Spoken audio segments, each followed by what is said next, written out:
నా ప్రభా, ఆ వాక్యము విని మా హృదయాల్లో భద్రపరుచుకొని ఆ వాక్యానుసారంగా జీవించే భాగ్యాన్ని ప్రతి ఒక్క బిడ్డకు దయచేస్తామని యేసు దివ్యమైన నామములో అడిగి వేడుకొనుచున్నాము తండ్రి, ఆమేన్.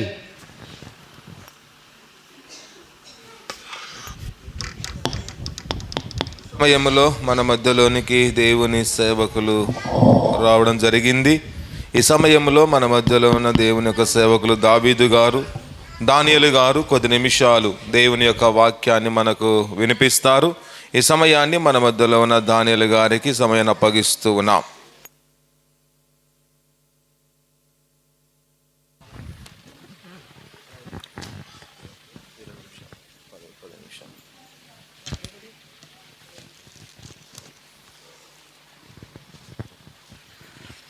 ప్రభువునందు మీ అందరికీ వందనాలు. ఎక్కడ ఏమి మనమున్నా కూడా దయచేసి మీరు నేను చెప్తున్నది ఏమంటే, పిల్లల్ని మాత్రము, చిన్న పిల్లల్ని తల్లి వాళ్ళు అదుపులో పెట్టుకోవాలా. ఎప్పుడు అంటే ఎప్పుడు శబ్దం వస్తుంది, ఎప్పుడు పిల్లలు అరుస్తారంటే ఒక పాటలు పాడేటప్పుడు కాదు, చాలా జాగ్రత్తగా వినాల. నాకు 20 నిమిషాలే సమయం ఇచ్చిండేది. ఒక్క విషయం, మనల్ని చూసేది కూడా ఎవరు చూస్తారు? మనల్ని అందరినీ దేవుడు చూస్తాడు. ఎక్కడుంటాడు ఆయన? ఎక్కడుంటాడు? ఎక్కడి నుంచి చూస్తున్నాడు ఆయన? ఆకాశము నుంచి. ఆకాశం ఎవరిది? దేవుడు చేసింది. అది ఆకాశము కలుగునుగాక అంటే కలిగిందంతే, అది మనుషులు చేసేది కాదు. కానీ చాలా జాగ్రత్తగా దేవుని మాటలు వినాలి.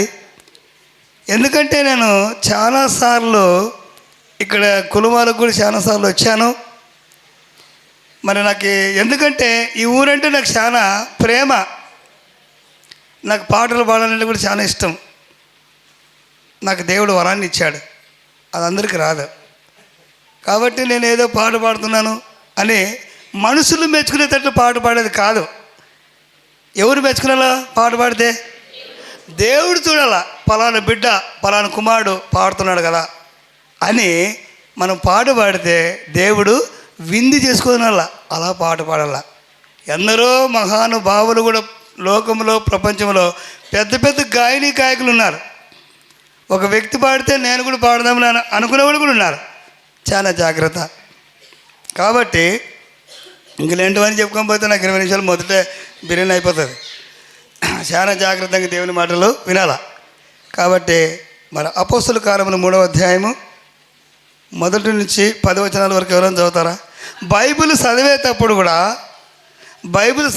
కూడా ఊరికే ఫాస్ట్ చదవకుండా పోకూడదు. బైబిల్లో ఏమేమి ఉంటాయి? కమాలు, పులు స్టాపులు అవన్నీ ఎందుకు పెట్టింటాడు? నిదానముతో చదువుకుంటే జ్ఞానము పెరుగుతుందని అట్లా పెట్టింటారు.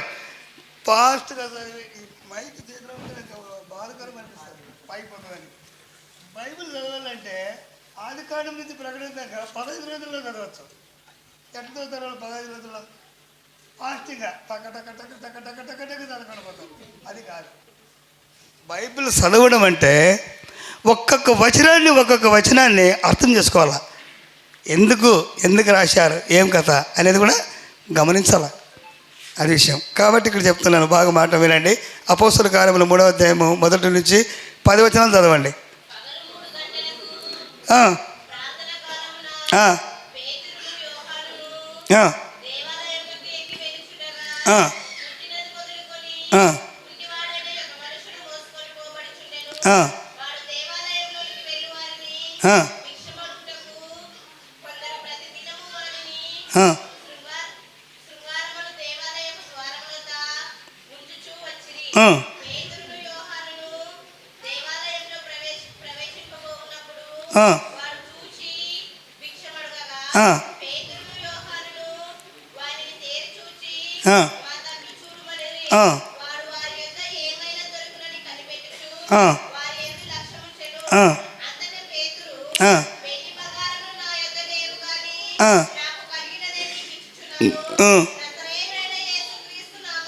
ఆ, ఆ, ఆ, ఆ, ఆ, ఆ, ఆ, ఆ, ఆ, ఆ, ఆ, ఆ, ఆ, ఆ, ఆ, ఆ. చాలు.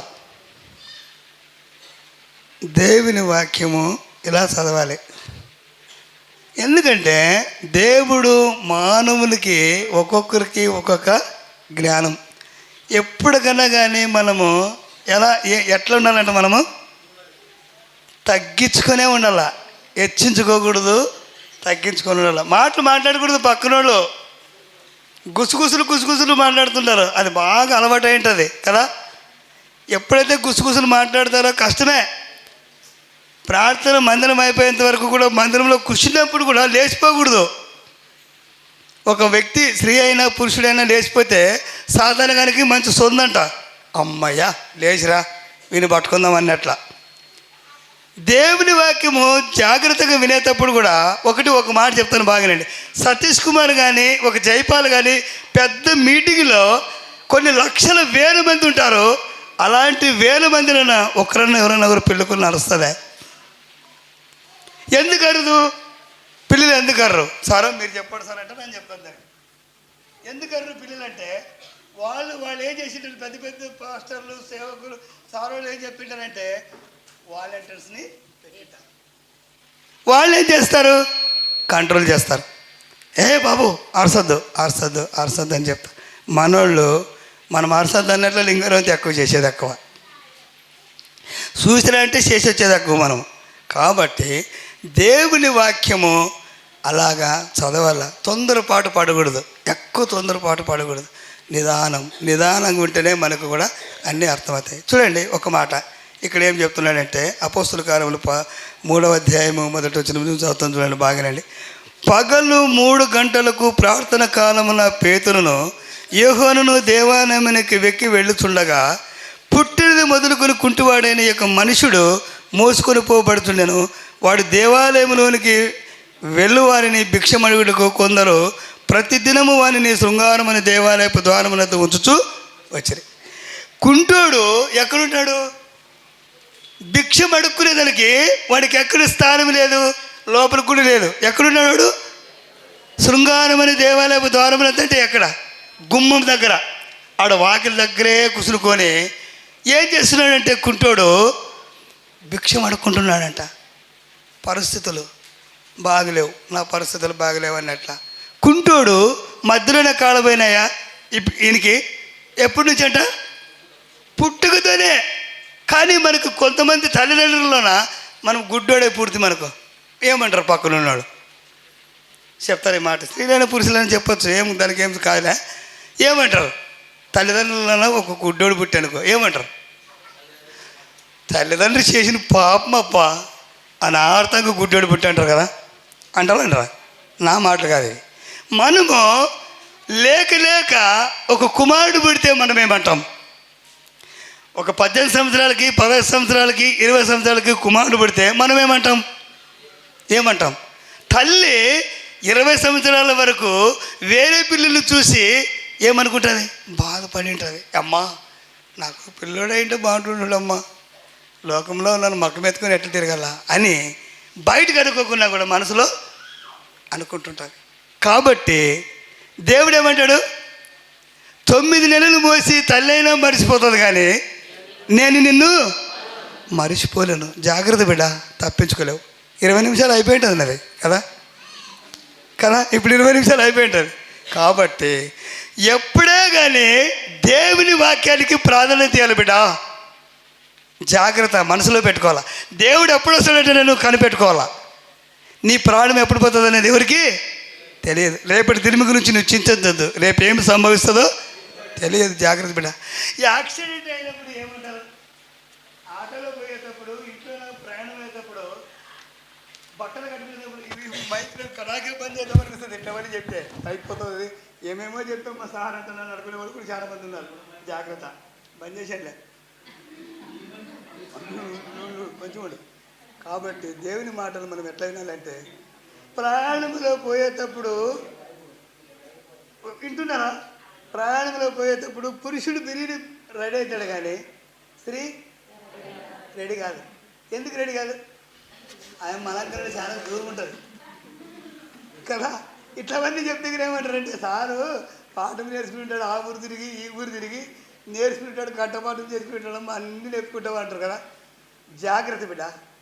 ప్రయాణంలో నువ్వు 4,000 చీర 5,000 చీర 6,000 చీర కట్టుకోపోతావు కానీ నువ్వు ప్రయాణం పోయేటప్పుడు దేవుని ప్రార్థన చేసుకొని పోతావా? జాగ్రత్త బిడ్డ, జాగ్రత్త. ఎప్పటికే కానీ చనిపోయిన నీ కొరకే బ్రతికిన నీ కొరకని దేవుని మీద లోపడాలా, భయపడాలా. ప్రభువా నీ కొరకే. నీ పేరు ఏం పేరప్ప అంటే నా పేరు యేసేపు అంటాడు. ఎంతమంది లేరు యేసేపు? మరియమ్మ ఎంతమంది లేరు? ఆ యేసేపు పేరు తగ్గట్లు మరియమ్మ తగ్గట్టు జీవితం ఉంటుందా? ఒకసారి ఆలోచించండి. యేసేపు అని పేరు పెట్టుకున్న తర్వాత యేసేపు లెక్క ఉంటాడు. ఆయన పని చేసి వస్తాడు, తాగుతుంటాడు. చూసేవాడికి ఏమనిపిస్తారు? పెద్దలు కానీ మంత్రులు కానీ పెద్ద సంగతులు కానీ యేసేపు పని పెట్టుకుంటాం కదా పేరు ఏడుదాగే నేర్చుకుంటాం. పుడతా వచ్చిన బుద్ధి అయిపోయింది కదా. ఎంత సాక్షి చెప్తాడంటే అంత సాక్షి చెప్తాడు కదా మానవుడు. కాబట్టి ఇక్కడ కూడా పుట్టినది మొదలుకొని చూడండి, ఇక్కడ ఎంత బాగున్నది దేవుని వాక్యము. ఏమని? పుట్టినది మొదలుకొని కుంటివాడని ఒక మనుషుడు మోసుకొని పోబడుతుండెను. వాడు దేవాలయంలోనికి వెళ్ళి వారిని భిక్షమడుగుటకు కొందరు ప్రతిదినము వారిని శృంగారమని దేవాలయపు ద్వారమునందు ఉంచుచూ వచ్చిరి. 3వ వచనం, పేతురును యోహానును దేవాలయంలో ప్రవేశింపబోవునప్పుడు వాడు చూచి భిక్షమడగగా పేతురును యోహానును వానిని తేరి చూచి మా తట్టు చూడమనిరి. మా తట్టు చూడమనిరి అని ఈ గుండెనికి ఏమనిపించదా? ఒక్క విషయం, అందరినీ ఎవరు చూడ్డాడు కుదరా ఇప్పొద్దు పేతురు కానీ యోహాను కానీ నాకేమో ఇస్తారన్నట్ల. ఏమని ఏమని నన్ను ఎవరిని అడగనప్ప దుడ్లు అన్నట్లు కదా. ఎవరిని అడగలేనప్ప దుడ్లు అడుగును, భిక్షం అడుగును, ఏమడుగును. పేతురు యోహాను అనే భక్తులు వచ్చారా, వాళ్ళు ఏమని ఇస్తారేమో నాకు అని ఈ కుంటోడు ఆశపడ్డాడంట. అందుకోసమే దేవుడు కూడా ఏమంటాడు? భయపడకము నేను నీకు తోడైనానని ఒక మాట దేవుడు చెప్పాడు. ఇంకో మాట ఏం చెప్పాడు? మనుషులు నమ్మట కంటే మీరు బిర్యానీ అది మా ఎండకు రావాలి బిడ్డ. అది ఆలోచించాలి. హృదయంలో కంఠస్థ వాక్యాలు ఉండాలా. దొంగ వల్లే వస్తానంటాడు. జాగ్రత్త దేవుడు బిడ్డ. 2024 సంవత్సరం గతించిపోయింది. ఎవరు నిన్ను బతికిచ్చేది? దేవుడే. దేవుడు క్రీస్తు బిడ్డలుగా దేవుడిని నమ్ముకున్నప్పుడు ఏమన్నా ఒకటైతే దేవుడు ఏడుస్తాడు బిడ్డ. అయ్యో నా బిడ్డ ప్రార్థనకు పోతున్నే, పాడుతున్నే అని దేవుడు ఏడుస్తాడంట. మనం ఏడుస్తామా దేవుని కొరకు? ఎంజాయ్ చేసుకుంటాం ప్రార్థన. మనం చేస్తే ఎంజాయ్ చేసుకుంటాం. రవితేమే ఎంజాయ్ అంటే బిర్యానీ చేసుకుంటాం కదా. ప్రార్థన ఎట్లా ప్రేమ కలిగిన జీవనమాతండి నువ్వు అన్నిటి కాపాడు ఆమె అంతేనే. అంతేనే ఏమని చెప్పిండేది దేవుడు. కాబట్టి విరిగి నలిగిన హృదయముతోన నీ హృదయాన్ని దేవునికి ఇయ్యాలి బిడ్డ.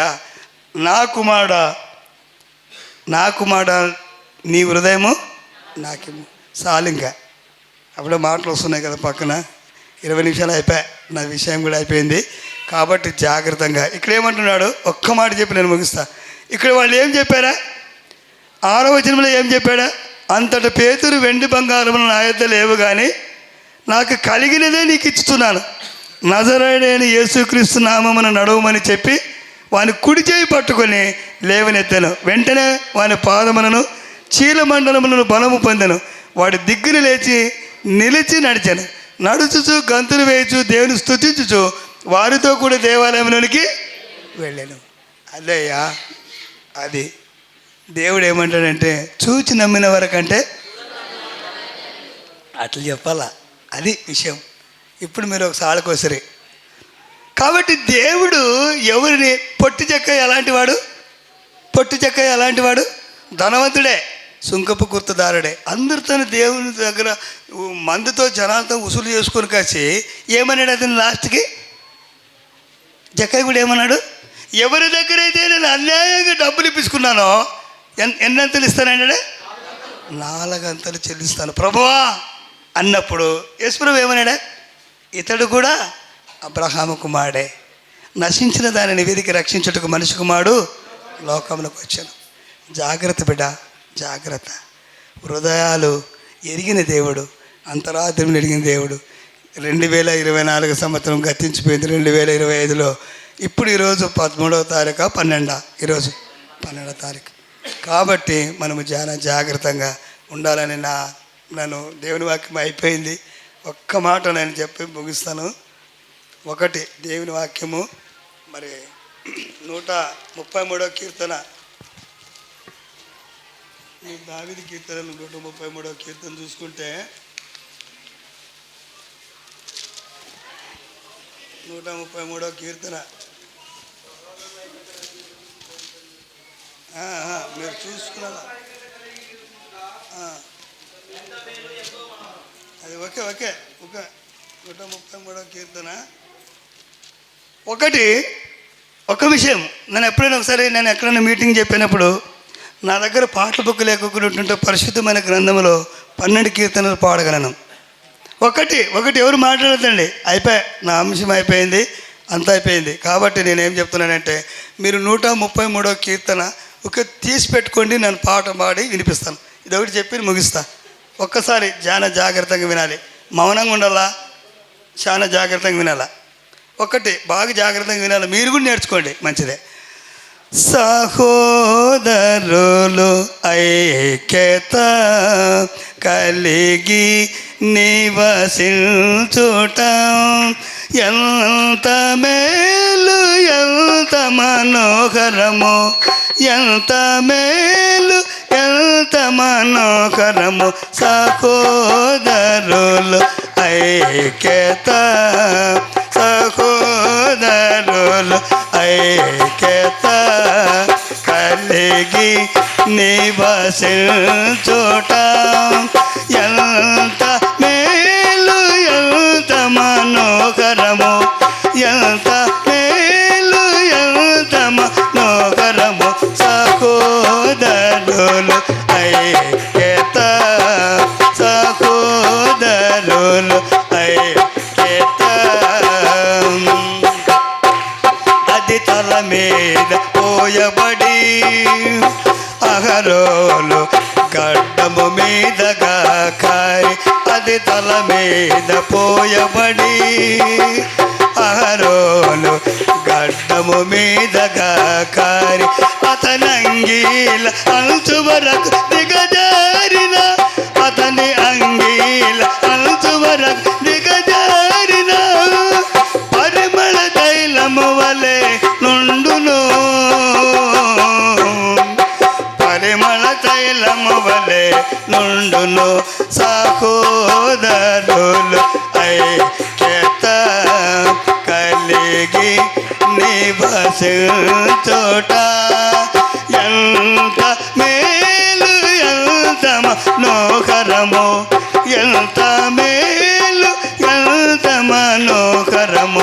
సహోదరులు ఐక్యత, సహోదరులు ఐక్యత.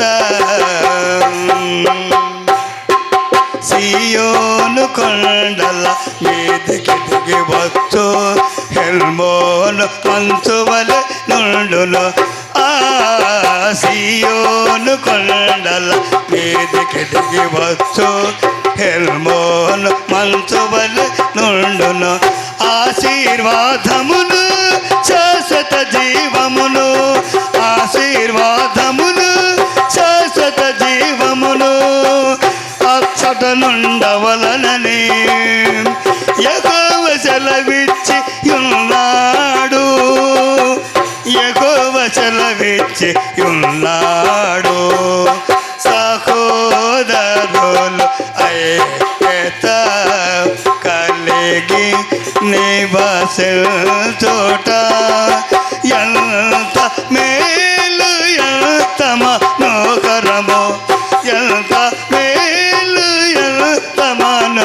సారము సహోదరులు ఐక్యత సహోదరులు ఐక్యత.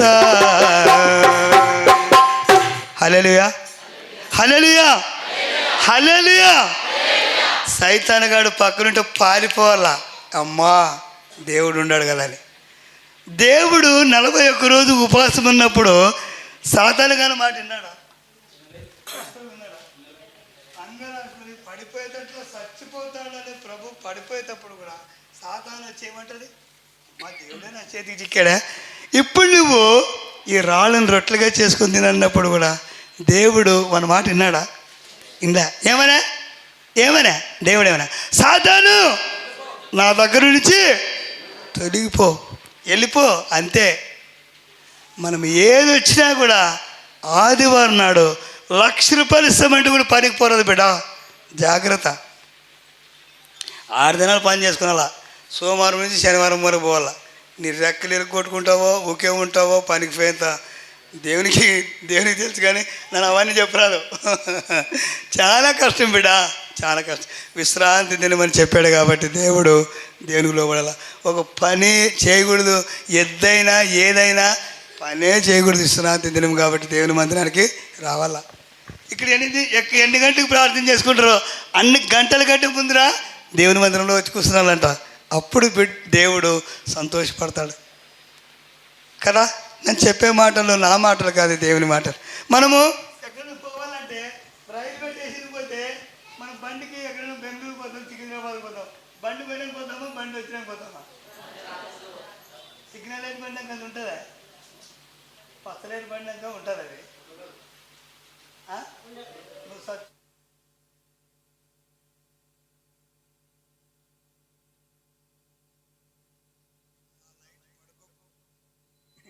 ఆ లైట్ పడుకోకుండా ముందునే మనము పోవాలి. ఎందుకంటే ఆ ప్రజల్ని నాకు చూస్తే చాలా బాధపడతామమ్మా. మనము వలసపోయినప్పుడు చూడాలా, స్త్రీలు కానీ పురుషులు కానీ, అమ్మా నా బిడ్డ ఎత్తుకో తల్లే, నువ్వు ఎత్తుకోమ్మా, నా గొంతు ఎత్తుకోమ్మా, మనం పోదామంటానని అంత ప్రయాసపడిపోతుంటారు. కానీ అదే ఆ వేదన ఉన్నప్పుడు కూడా దేవుని దగ్గర కూడా నువ్వు బతిమలాడుకునాలా, దేవుని పట్ల దేవుని తోడుగా. కాబట్టి మీరందరూ దేవుని వాక్యం మీరందరికీ విన్నందుకు మీ అందరికీ వందనాలు. దేవుని విషయంలో క్రీస్తునందు ప్రేమైన దేవుని బిడలారా, ఇంతవరకు చక్కని వాక్యం అందించిన దైవ సేవకులు దానియేలు గారికి సంఘం తరపున ప్రత్యేక వందనాలు తెలియజేస్తూ ఉన్నా. విన్న వాక్యాన్ని విడిచిపెట్టక దేవుని యొక్క వాక్యానుసారముగా, దేవుని యొక్క చిత్తానుసారంగా మనమందరము జీవించినట్లుగా, బ్రతుకున్నట్లుగా ప్రభు యొక్క సన్నిధిలో ప్రార్థన. మన మధ్యలో ఉన్న మేరమ్మ గారి సమయంలో కృతవర్చిని ప్రార్థనలో వాక్య పల్లింపు కొరకు ప్రార్థన నడిపిస్తారు.